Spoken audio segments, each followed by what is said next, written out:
என்னடா ஒரே யோசனையா இருக்க?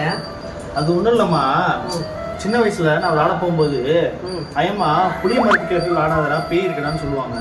உண்மையிலே புளிய மரத்துக்குள்ள பேய் இருக்காமா? வேப்ப மரத்துக்கடியில என்ன இருக்கு? வேப்ப மரத்துக்குள்ள சாமி இருக்குது. அது அப்படி இல்லடா. வேப்ப மரத்தை வீட்டுக்கு முன்னால வைக்கணும் அப்படின்னு ஏன் சொல்றோம் அப்படின்னா, வேப்ப மரம் வந்து ஃபுல் அண்ட் ஃபுல்லு கார்பன் டை ஆக்சைடை அப்சர்வ் பண்ணிட்டு ஆக்சிஜனை வெளிவிடுது. ஆக்சிஜனை நம்ம சுவாசிக்கிறப்ப நாள் பூரா நம்ம புத்துணர்ச்சியா இருக்கணும், நமக்கு எந்த விதமான நோய்களும் வராது. இதே இது புளிய மரம் என்ன செய்யுது அப்படின்னாக்க, இரவு நேரங்கள்ல அதிக அளவு கார்பன் டை ஆக்சைடை வெளியிடுது.